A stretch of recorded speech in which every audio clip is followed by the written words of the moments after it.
बड़ा सवाल है कि एनडीए के पक्ष में कौन कौन सी जातियों का गोलबंदी है और इसके अलावा महागठबंधन में कौन कौन सी जातियां जा रही हैं और कौन सी वो एक जाति होगी जो हार या जीत का फैसला कराएगी। लवकुश वोट जो है वो एनडीए से छटक रहा है।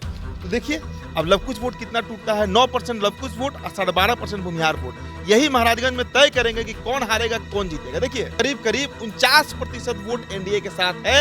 अगर कुर्मी वोट और कोयरी वोट रहा तो अगर ये छटका तो ये वोट 40% पे आ जाएगा। तो समस्तीपुर में भले सांभवी चौधरी कैंडिडेट थी लेकिन वहां से चुनाव लड़ रहे थे अशोक चौधरी। उसी तरीके से आकाश सिंह नहीं अखिलेश सिंह लड़ रहे हैं महाराजगंज का चुनाव। महाराजगंज की लड़ाई जो है ना वो जनार्दन सिंह सिग्रीवाल वर्सेस अखिलेश। सारण प्रमंडल में जो भी लोकसभा पड़ता है वहां पर अगर राजपूत किसी कैंडिडेट को वोट कर रहा है तो वहां पर भूमिहार उसे वोट नहीं करता था, ब्राह्मण कहीं तीसरी जगह वोट करता था। लेकिन मोदी के आने के बाद ये गुणागणित जो है ना वो बदल गया और पूरा जो सवर्ण लॉबी है वो एक तरफा वोट करने लगा। लेकिन इस बार 2024 में वो गुणागणित काम नहीं करेगा। मसला ये है कि रणधीर सिंह आरजेडी का कितना वोट कटवा देंगे, मतलब कांग्रेस का जो वहां से प्रत्याशी है। रणधीर सिंह देखिए बहुत रेलेवेंट मुझे नहीं लगता है कि आज महाराजगंज में रह गए जब से जदयू ज्वाइन कर लिया। नमस्कार, आप देख रहे हैं द बिहार टॉप। मेरा नाम है काजल तिवारी। बिहार में लोकसभा चुनाव का 5वें चरण का मतदान संपन्न हो गया है। छठे चरण का मतदान होने वाला है। छठे चरण में एक हाई प्रोफाइल सीट शामिल है, वो सीट है महाराजगंज। महाराजगंज को हाई प्रोफाइल इसलिए कह रहे हैं क्योंकि वहां से बिहार कांग्रेस के प्रदेश अध्यक्ष अखिलेश सिंह के बेटे आकाश सिंह चुनावी मैदान में हैं। आकाश दूसरी बार लोकसभा का चुनाव लड़ रहे हैं। वहीं उनके सामने बीजेपी से लगातार 2 बार से सांसद रहे जनार्दन सिंह सिग्रीवाल है। तो कहीं ना कहीं इन दोनों के बीच कांटे का टक्कर है। इसी पर बातचीत करने के लिए हमारे साथ मौजूद है हमारे सहयोगी उदित आर्यन। जानेंगे कि इनका क्या कहना है। क्या लगता है महाराजगंज में इस बार क्या हो सकता है? देखिए महाराजगंज की जहां तक बात है काजल, मेरा जो अपना अनुमान है महाराजगंज में प्रत्याशी कांग्रेस ने शायद कमजोर उतार दिया है। एक ऐसा प्रत्याशी है जिसके पास कोई राजनीतिक अनुभव नहीं है, आकाश सिंह की मैं बात कर रहा हूं। लेकिन इन सभी बातों पर पूर्ण विराम इसलिए लगाना पड़ेगा क्योंकि जिस तरीके से समस्तीपुर में भले सांभवी चौधरी कैंडिडेट थी लेकिन वहां से चुनाव लड़ रहे थे अशोक चौधरी, उसी तरीके से आकाश सिंह नहीं अखिलेश सिंह लड़ रहे हैं महाराजगंज का चुनाव। महाराजगंज की लड़ाई जो है ना वो जनार्दन सिंह सिग्रीवाल वर्सेस अखिलेश सिंह है। अब देखिए 2 टर्म से वहां पे सांसद हैं जनार्दन सिंह सिग्रीवाल। खबर है कि उनके खिलाफ एक बड़ा एंटी इनकम्बेंसी भी है, लोगों में उनको लेकर नाराजगी भी है। लेकिन क्या वो नाराजगी वोट में कन्वर्ट हो पाएगा, ये सवाल है। जहां तक महाराजगंज लोकसभा के जाति समीकरण का आपने अपने ओपनिंग रिमार्क में कहा कि जाति समीकरण क्या बन रहा है महाराजगंज का, महाराजगंज में कौन लीड ले सकता है, किस जाति का बोलबाला है, इन तमाम विषयों पर हम बात करेंगे। लेकिन महाराजगंज की लड़ाई इस चरण में मेरे नज़र में सबसे अगर कांटे की लड़ाई कहीं पर है तो वो महाराजगंज में है। हालांकि और भी सीटें हैं, पूर्वी चंपारण है, पश्चिमी चंपारण में भी राधा मोहन सिंह का राजेश कुशवाहा से बड़ा कड़ा फाइट माना जा रहा है। लेकिन सभी गुणागणित महाराजगंज पर अगर हम केंद्रित करें तो जो जातीय जनगणना हुआ पिछले साल और 2 अक्टूबर को जिसका रिपोर्ट पब्लिश किया गया जिसमें बिहार के तमाम जातियों के गुणागणित को बताया गया कि किस जाति की कितनी बाहुलता है, कौन सी जाति का कितना आबादी है, उसका एक आंकड़ा हम अपने दर्शकों के सामने रखेंगे और फिर आगे हम इस पर विश्लेषण कर पाएंगे कि कौन सी पार्टी और कौन से प्रत्याशी जो हैं वो लीड ले रहे हैं। अब देखिए महाराजगंज लोकसभा की अगर बात करें, पर्टिकुलर महाराजगंज लोकसभा की, तो महाराजगंज लोकसभा को माना जाता है कि ये राजपूत बाहुल्य है। लेकिन आंकड़े बताते हैं कि यहाँ पर राजपूतों से अधिक भूमिहारों की संख्या है, ब्राह्मण भी यहाँ पर अच्छी खासी संख्या में है, यादव भी यहाँ अच्छी खासी संख्या में है, मुसलमान भी यहाँ अच्छी खासी संख्या में है।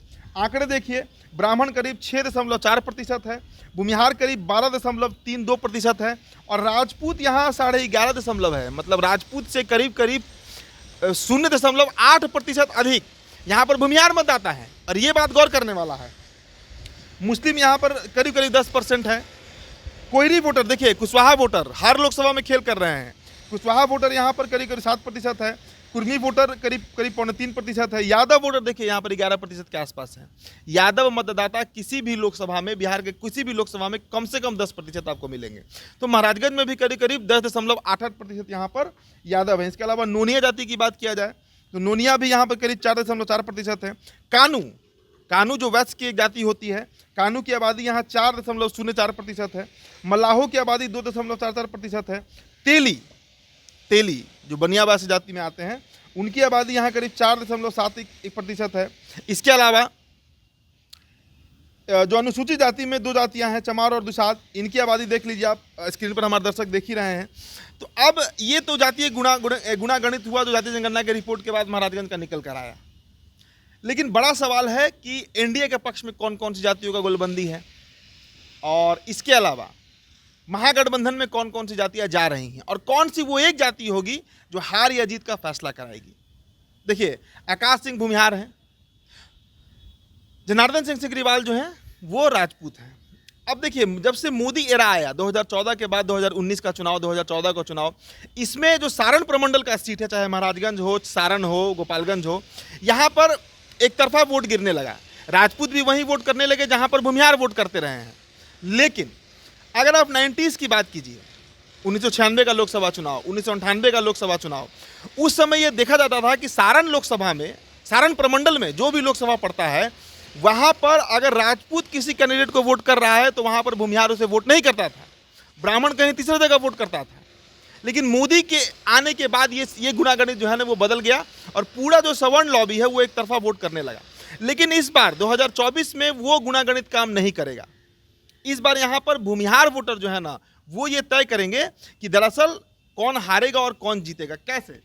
तो मतलब क्या लगता है कि जिस तरह से रणधीर सिंह का टिकट काट के, यूँ कहे तो कांग्रेस ने आकाश सिंह को उतारा है, आकाश भूमिहार है, तो भूमिहार को टिकट देने का फायदा मिल सकता है महाराजगंज में कांग्रेस को? देखिए, रणधीर सिंह तो जदयू में आ गए, तो अब तो ये तय है कि जितना भी राजपूत है महाराजगंज का वो एक तरफा वोट एनडीए को करेगा, इसमें अब कहीं कोई संशय नहीं है। मसला ये है कि रणधीर सिंह आरजेडी का कितना वोट कटवा देंगे, मतलब कांग्रेस का जो वहाँ से प्रत्याशी हैं। रणधीर सिंह देखिए बहुत रेलेवेंट मुझे नहीं लगता है कि आज महाराजगंज में रह गए जब से जदयू ज्वाइन कर लिए हैं। बड़ा सवाल है कि जाति गोलबंदी किस तरफ है। अब देखिए, अगर एनडीए खेमा की हम बात करें तो एनडीए के साथ ब्राह्मण वोटर हैं, एनडीए के साथ राजपूत वोटर हैं, एनडीए के साथ कोयरी वोटर हैं। हालांकि कोयरी भी कितने हैं इस पर संशय है। अभी कोयरी वोट भी बहुत जगह टूटा है बिहार में। हमने पूर्णिया में देखा, हमने सीतामढ़ी में देखा, हाजीपुर में हम देखे हैं कल। तो कई लोकसभा सीटों पर कोयरी वोट औरंगाबाद में देखने को मिला, नवादा में देखने को मिला, जहां पर कोयरी वोटर जो है वो साथ नहीं दिए एनडीए का। तो कोयरी भी थोड़ा डिसिसिव होंगे, लेकिन ये मानकर चला जा रहा है कि कोयरी जो है वो एनडीए को वोट करेंगे। इसके अलावा कुर्मी वोटर हैं, नोनिया है, कानू है, तेली है, दुसाध है और अदर है जो अन्य अनुसूचित जाति है। इसके अलावा गोंड जाति का वोट भी वहाँ पर अच्छा खासा है। अगर इन सब को हम जोड़ लें, कुशवाहा को इसमें इंक्लूड करते हुए, तो आप समझिए कि ये वोट प्रतिशत करीब करीब 48.9% हो रहा है। मतलब करीब करीब 49% वोट एनडीए के साथ है। अगर कुर्मी वोट और कोयरी वोट रहा तो, अगर ये छटका तो ये वोट 40% पे आ जाएगा। ठीक है, आरजेडी के पास अब कितना वोट बचा, हम भूमिहार को साइड कर दे रहे हैं तो, चूंकि भूमिहार यहाँ पर करीब 12.32% है, तो आरजेडी और महागठबंधन के साथ 38.74% वोट इंटैक्ट है। 38.74% वोट महागठबंधन के साथ है। अब देखिए यहाँ पर खेल कौन करेगा। यहाँ पर खेल करेंगे भूमिहार मतदाता, जो 12.5% के आसपास भूमिहार हैं। वो जिधर टर्नआउट करेंगे वो प्रत्याशी जीत जाएगा। अगर ये पूरा एक मुश्त वोट महागठबंधन को चला गया भूमिहारों का, तो फिर वहाँ पर लीड ले लेगा महागठबंधन, इसमें कहीं कोई संशय नहीं है। लेकिन मेरा अपना अनुमान जो है, पूरा भूमिहार वोट एनडीए के साथ, मतलब महागठबंधन के साथ नहीं जाने वाला है। टूट तो इसमें होगा, ये तय है। लेकिन फिर एक सवाल ये भी है कि कोयरी वोट में भी कहीं टूट ना हो जाए। कोयरी जिनकी आबादी यहाँ पर करीब 7.01% है, 7.01% यहाँ पर कुशवाहा वोटर हैं, कोयरी वोटर हैं।